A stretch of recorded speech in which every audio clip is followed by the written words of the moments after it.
pass them around. If not, I guess we'll get them after and share them later. I'm Becky Jelm, and I'm the GIS manager. And Brandon, would you stand up? He's the environmental director, and we're going to be talking about UPEL today, introducing the tool. Sure.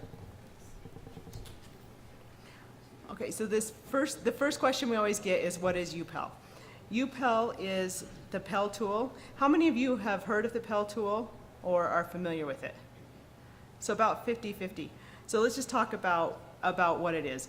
So UPEL is a tool for planning and environmental linkage. It's a web-based GIS application that collects NEPA data, but there's so much NEPA data that it's hard to understand, so they've broken it into tiers. This was initially developed by a consultant, BioWest, for UDOT, and it's broken down into 3 tiers. The first tier means that it's regulatory. The second tier is that it's important information to know, and the third tier just implies that there are some environmental issues that would be good to know. So it can be used to create preliminary reports for projects, and the real goal of the tool is to just help streamline project delivery. So just a little bit of interesting UPEL history that I learned right before I decided to present this. And that is that it grew out of Ecological, which is an ecosystem approach to developing infrastructure projects. That it was an initiative started by FHWA. Do you have anything to add to that, Brandon? No, that's right. Okay. It was originally called PEL, and it began, like I said, at UDOT with one of our consultants, BioWest, as a desktop tool. And when we decided to move it to a web-based tool, we partnered with DTS and AGRC. So it's a highly collaborative tool, and it is using highly collaborative data, supported by interagency data sharing agreements and a new partnership called UMAP, Utah Mapping and Information Partnership. It's an alliance between state agencies to support mapping and spatial information for activities. So what's included in UPEL is hydrology, ecology, geology. This is a sampling of the data that's included in UPEL, and there's more information online, so I'm just going to skip through this. I get this question a lot about PEL generally, and now that we're calling it UPEL, I'm sure I'll get it even more because of UPlan. So I just want to take a minute here and distinguish between UPlan and UPEL. So they're both WebGIS, but they aren't the same thing. They're different. So UPlan is an Esri product. It's built on ArcGIS Online. It's a service that we purchase and then provide to the department and the public. It's an online mapping center. It has data, maps, and application, and it supports our open data download. So it's multi-use and it's publicly accessible. UPEL is completely custom development, and it's used to generate reports based on all of that data that was collected from other agencies. And it has a very focused purpose, which is streamlining project delivery and making sure that environmental issues are brought to the forefront of the discussion early on. It's limited access, so this is a key difference. Everything on UPlan is public, or there's a vast majority of it is public. There's a few pieces that aren't. UPEL, you need to sign in and you need to request a user account. Right now, it's limited to only UDOT and not external agencies or consultants. So if you want to use it and you are a UDOT employee, go ahead and give it a try and you'll be approved and you can use it. If you're a consultant or somebody outside of our agency, you should talk to a UDOT employee and see if they can create the report for you.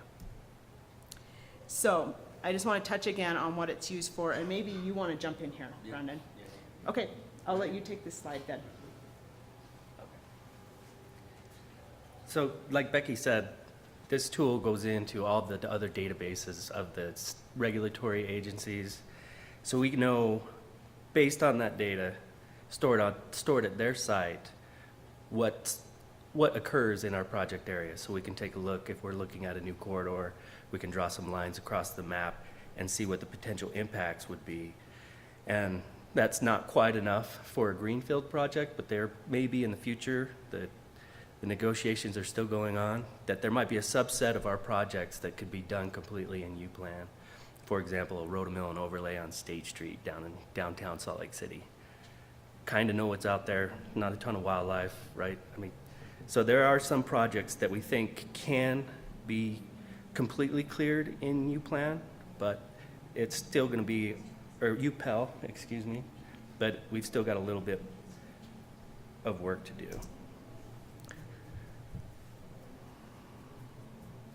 So there's two things that initially right now it's just used to be informational, and what it can be used for is to inform us on those large capacity type projects that we have on the long range plan, to have a better sense of what the class of action needs to be and what the resource impacts may be, and so we can have a more informed discussion right up front with the regulatory agencies. We can go to them and say, we've looked at your data and our conceptual line shows that it does or does not impact your sites.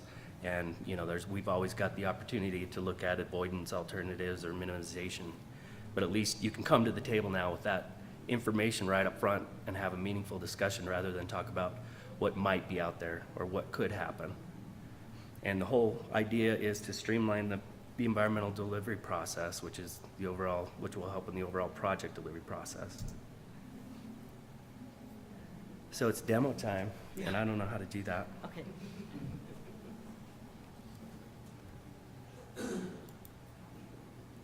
Okay, Do you so want to talk through it? Could you- we were gonna go ahead and start with the live demo. In our last session, people said they had a hard time seeing what the mouse was doing, so we've made the mouse bigger.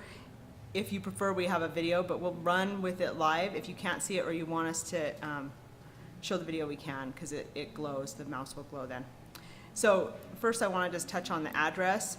If you go to use the tool, it's secure, so you need to enter HTTPS, and then the URL is pel.udot.utah.gov. If you don't have access, you'll want to request access here, but I of course do. So I'll just type in my email.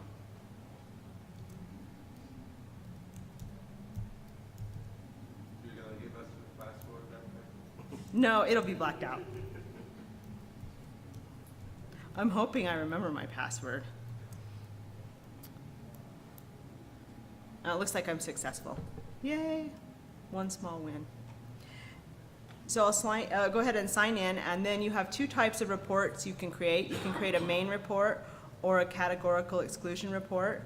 I'm gonna go ahead and do a categorical exclusion in this case, and I'll hit next.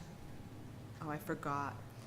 Before I do this, I want to stop and I want to show you guys. So if you are new and you're just requesting access, you probably don't know how the app works.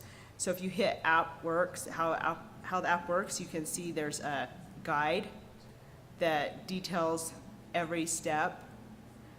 If you try this on your own and you find that it's poorly written or there's something that's been left out, go ahead and email us at u.gis@utah.gov. If you want to just learn more about what's in PEL, hit About UPEL, and this is a guide. This talks about all the data that is in PEL. And if I need to know something, I go here because I am not that familiar with the data in PEL or how it's organized. Some of you in environmental may be more familiar and may not want to look at this, but if you do, it's there. Let's jump in and try a report. So I hit CADX, I hit next, and then you have a lot of options. You can enter a route and milepost, or if you have a shape file, you can load that in. You can do it by pin now, so if you have a project and you know the pin, you can start with that, or you can do along a line and just select a line or a polygon. So let's start with a pin. This is the only pin I know. So we can try this one, and if you guys have some that you want to shout out after, we can do that as well. So I'll fetch the geometries. This just takes a minute as it goes out and gets those geometries from the EPM layer that's updated every night. So those geometries should always be current. And it zooms in. You can see this project actually has 3 small sections of road. And then you enter your width, and I'm going to put in 50 feet. And this is the actual width, so if you wanted 150, you just do that. It's not just half or just, it's not the radius, it's the whole width. Starting from the center line of the road, it's gonna be 25 feet on each side. Yes, thank you. And I'll hit next, and it gives it a name. If you put in a shapefile or draw in a line, you have to enter your own name, but this auto-populated it from the pin. And I'll hit submit, and now it's processing. While that's processing, I'm gonna pass a few reports around so you can look at them.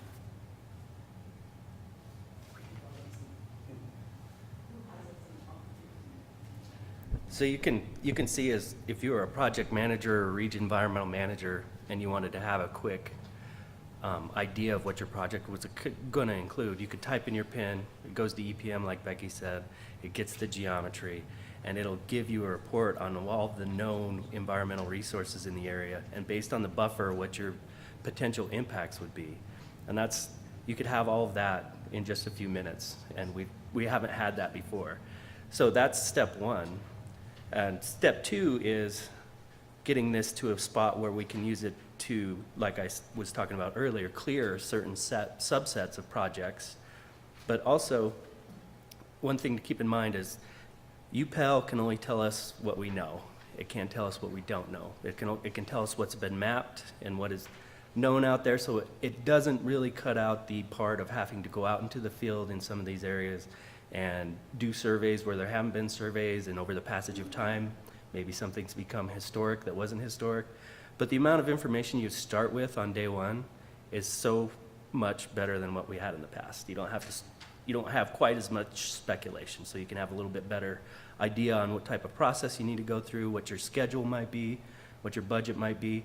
And so as we move forward, I'm going to encourage project managers and our environmental team to take a look at this, and maybe we get to the point where this happens automatically, and once a PIN's created, an automatic report comes out of UPEL and goes into ProjectWise in that project file, and so everybody has instantaneous access to that information. Because the main reason for the restrictions on the use of PEL is the sensitivity or the perceived sensitivity of the data that we're accessing.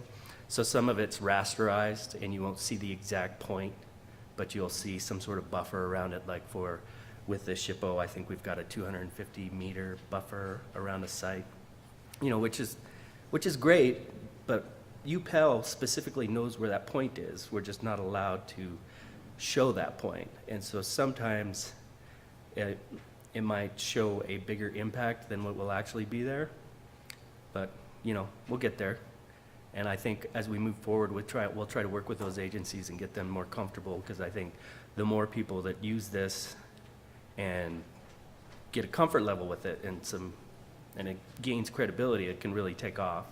And I know Shane has asked us to start working with the other state agencies so they start using this same tool in the same way, so we're consistent on the state level and we're all talking the same language.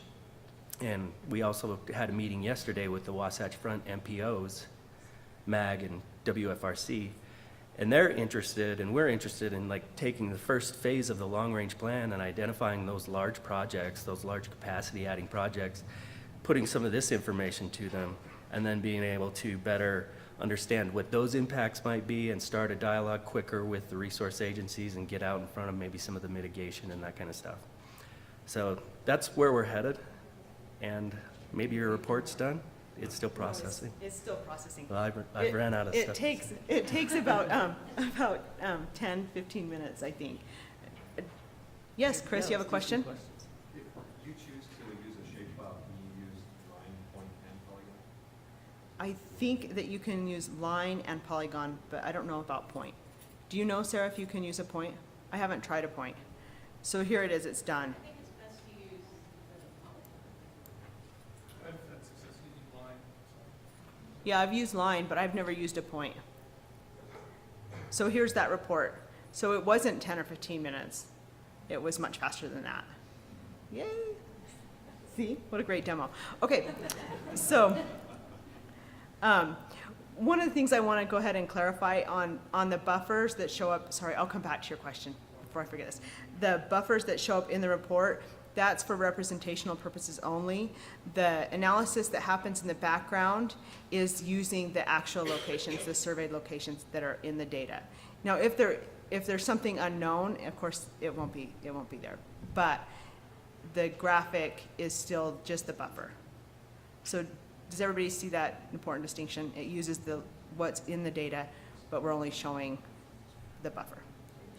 So on a cultural site,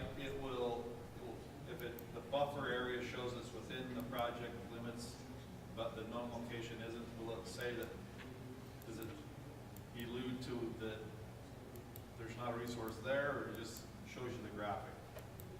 I mean, is it more than just the graphic? I don't know, I understand. I'm not sure I understand the question. Here's the graphic. You can see there, the small buffers. If there's something in any of these locations, Sure.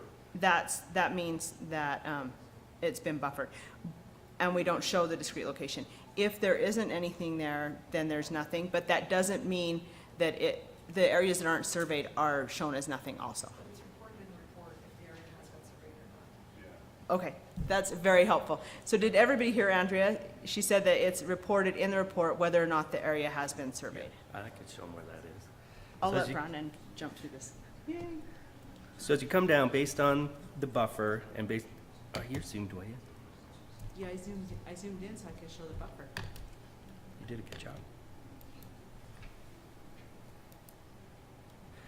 So, based on those locations, the buffer that we set, the buffer around the resources, you get a graphic representation of that, but there's also some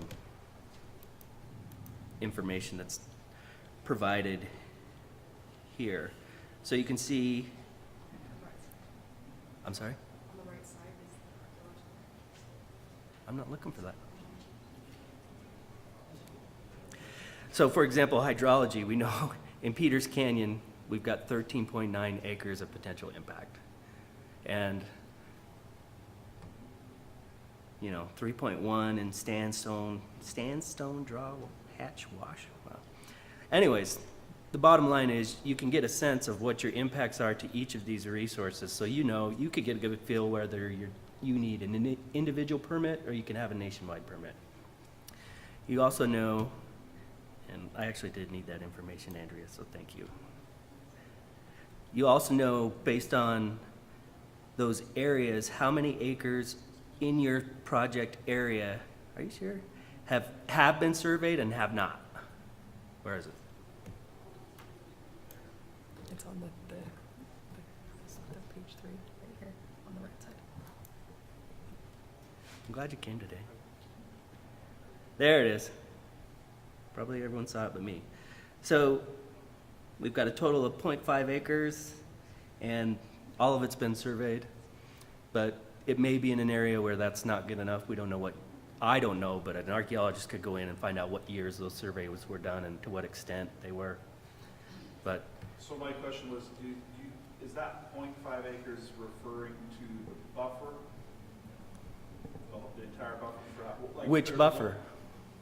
For So there's- archaeology- But there's the project buffer, right? We put in a buffer on our project.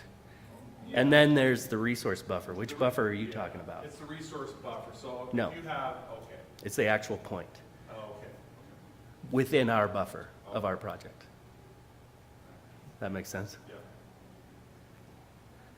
So I'm excited to get this kicked off, and I think we should start getting out to the regions and educating people on how to use it. It's going to continue to change as we learn more, but I really think it's going to be beneficial. And it's not going to replace the need of people. It's not going to replace the need to do surveys in a lot of cases, but I don't think we need to be spending too much time worrying about putting rocks on rocks in downtown Salt Lake. So hopefully we'll get there. Any other questions? Sorry, Is there a way to see the source of the data? Like this, I'm seeing all this data and I'm just wondering where. I think if you go, you can see, do you want to see the actual shape files? Or you want to see where the data's coming from and who manages it? AGRC or? Yeah, that would be in here. Oh, okay, so You can go in and see what data layer is being accessed, what the update frequency of the data layer is, and that kind of stuff. But it's our goal for UPlan to not own the data, or I should just speak to UPel, but UPlan may be the same. We don't want to own the data. We don't want to have it. We want to access their data. So when we go to an agency, we can tell them, this is your data, you put this together, and so hopefully that builds some confidence in the data that we're showing.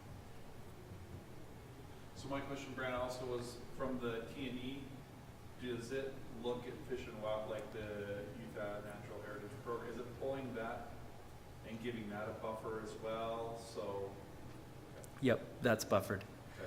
okay. And maybe you could help me, Andrea. Do we only have the information for a mile along our corridor, a mile buffer along our corridors, or do we have it all? we have it all. Okay. There's some negotiations that might be shrunk down. Yeah. Right now we have it all. Yeah, Okay. they're a little weird. Any other questions, comments, concerns? Did we get a sign-in sheet going? We don't have this. Let's use that. We'll get a blank There's a sheet paper. that you can sign in, and then we'll get it figured out. But I think we're out pretty early. No, we have more. Do we? Yeah. Damn it. We wish we were out. Okay. Okay, so we have some more. So anybody who is hoping to go early, I can talk fast. I'm a real fast talker if you want. Oh, I'm not good at going to the slide I want. Let's see. Okay, so I wanted to talk really quickly about some of the wins that we've seen with the Pell tool and now the UPel tool. And a lot of you have probably heard about the Uinta Basin Rail story. The savings were $2.5 million. By evaluating in a very short amount of time, we were able to do in 2 months what would typically take over 2 years, evaluate 26 different alternatives and determine that the one viable option wasn't great enough that we should move forward. So this is the big win out of this, is that the analysis was completed before any stakeholder commitment was built on this project. I want to touch on the difference between people who can sign in and use the UPel tool and those that can't. People that can't use the UPel tool can still go into UPlan and look at the data. So if you aren't looking at it for a project, but you're interested in looking at the environmental data, I encourage you to start with data.udot.utah.gov. That will take you to our data portal, and from there you can click UPlan. This is a really easy way to get there. If you go to the upper right, I guess it's my right, but is it your left? I don't know. You can type in Pell, or you can type in UPel.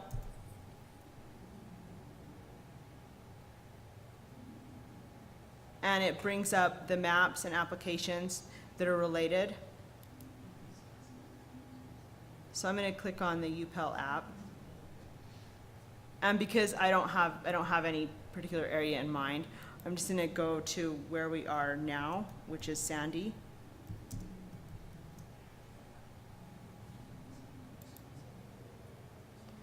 And it will zoom us in. And it takes it a minute because there's a lot of data in the background, but it will come up eventually. I did this earlier today.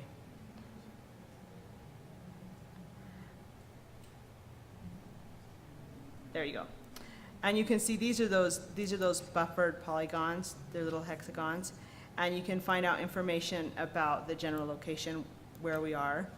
I don't know, this is maybe not of interest to anybody, but because we're here in Sandy, it might be interesting to see what's going on with the geology. And it's running a little bit slow. But you can see the fault lines come in right along the mountain here. So if you have an area you want to go and look at the data, you're welcome. This is publicly available. All you'll see are the hexagon buffers, but it's a starting point. Do you want to make one slide come up big? Push F5. That takes them all up.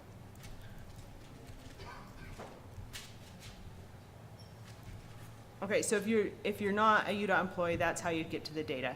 So we have a few resources I just want to review. The tool is at https pel.udot.utah.gov. If you can't use the tool, you can go to UPlan and find the data by going and searching for PEL.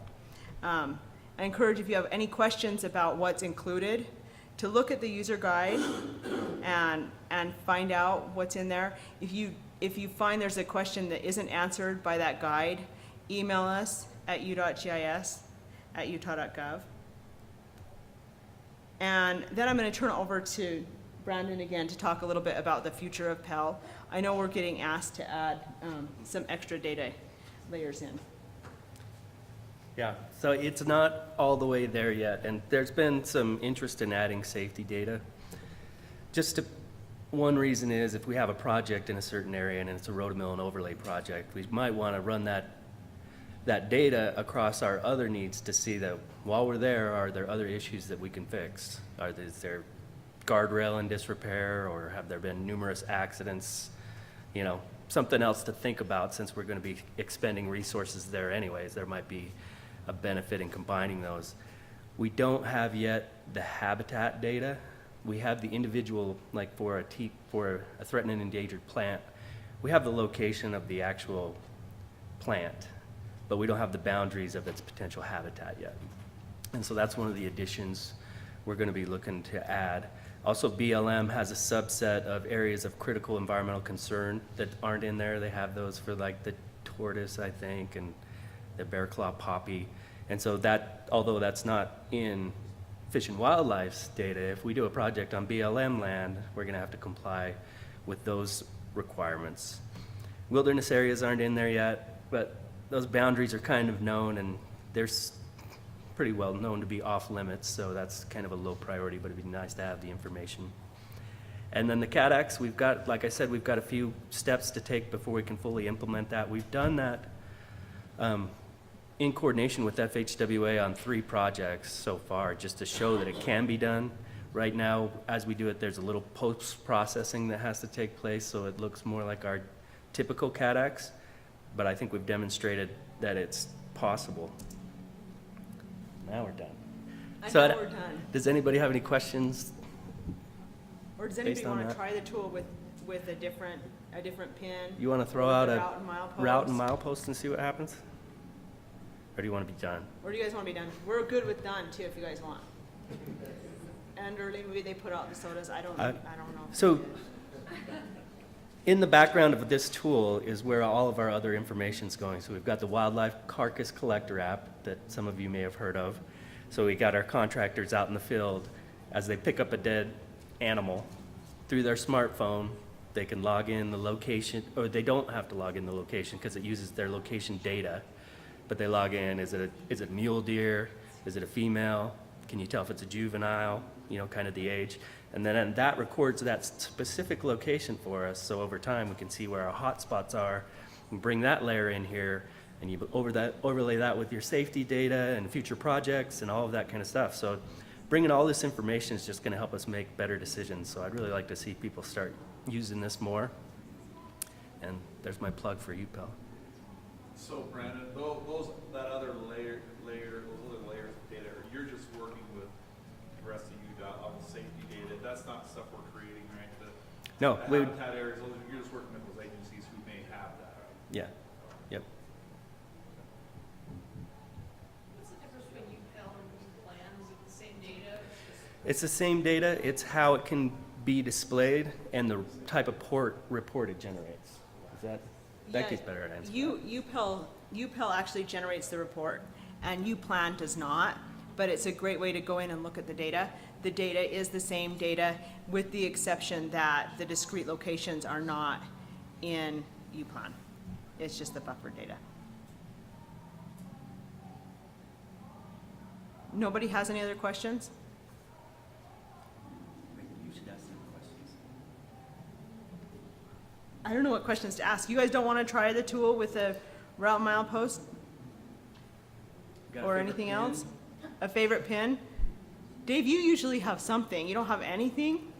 Look at Highway 68, Redwood Road, south, It's Circle the first Springs. time I've seen him silently answer a question. I know, he even just shook his head.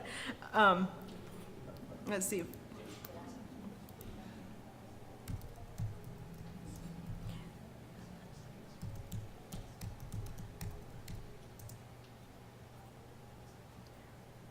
Okay, where did you want to go?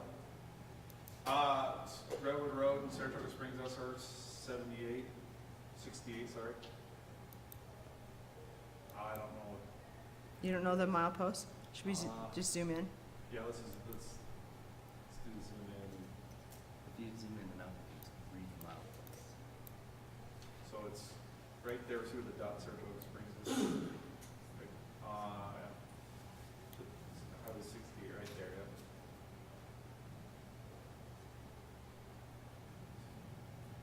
So, Okay, could draw a line. yeah, it could just draw a line. Should we just draw a line? Yeah, Yeah. do a line from this old stretch around there. Do a line across Utah Lake.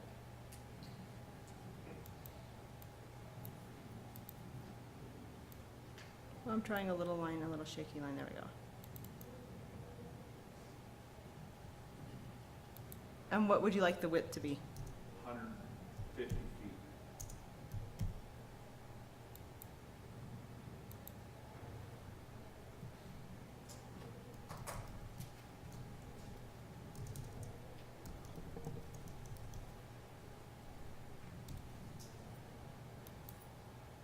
Okay. And we'll let that process, and it will come back with the report. And hopefully as fast as last time, under 5 minutes. Does anybody have any other questions while we run this report? No? I watch YouTube videos. Do you have some favorites? No, I'm not. Then we'll go ahead and wait for the report. Anybody who doesn't want to stay and see the report can leave. My feelings won't be hurt.